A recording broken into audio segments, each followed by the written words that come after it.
بسم اللہ الرحمن الرحیم۔ اللہ کے نام سے شروع کرتا ہوں جو بڑا مہربان نہایت رحم کرنے والا ہے۔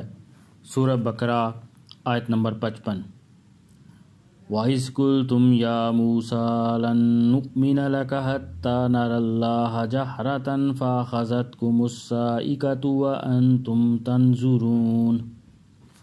اور جب تم نے کہا تھا اے موسیٰ ہم اس وقت تک ہرگز تمہارا یقین نہیں کریں گے جب تک اللہ کو ہم خود کھلی آنکھوں سے نہ دیکھ لیں۔ نتیجہ یہ ہوا کہ کڑکے نے تمہیں اس طرح آ پکڑا کہ تم دیکھتے رہ گئے۔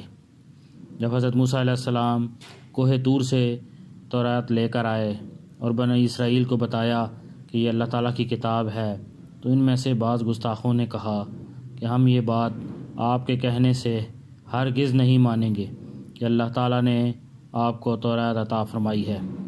اگر آپ نے کلام فرمایا ہے یا آپ نبی ہیں، یہاں تک کہ ہم اللہ تعالیٰ کو ظاہری طور پر آمنے سامنے نہ دیکھ لیں اور اللہ تعالیٰ خود ہم سے کہے کہ یہ میری کتاب ہے۔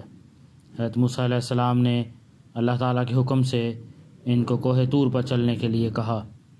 بنی اسرائیل نے اس مقصد کے لیے اپنے 70 آدمی منتخب کر کے حضرت موسیٰ علیہ السلام کے ساتھ کوہ طور پر بھیج دیے، جہاں انہوں نے اللہ تعالیٰ کا کلام خود سنا اور کہنے لگے کہ ہم صرف کلام سننے سے مطمئن نہیں ہوں گے، نہ جانے کون بول رہا ہوگا، ہم تو اس وقت تک نہیں مانیں گے جب تک کہ خود اللہ تعالیٰ کو نہ دیکھ لیں۔ چونکہ دنیا میں کوئی شخص بھی اللہ تعالیٰ کو دیکھنے کی قوت نہیں رکھتا، اس لیے اس گستاخی پر ان کو بجلی کی کڑک نے آ لیا اور وہ سب ہلاک ہو گئے۔ اللہ پاک ہمیں قرآن پڑھنے کی، سمجھنے کی، عمل کرنے کی اور دوسروں تک پہنچانے کی توفیق عطا فرمائے۔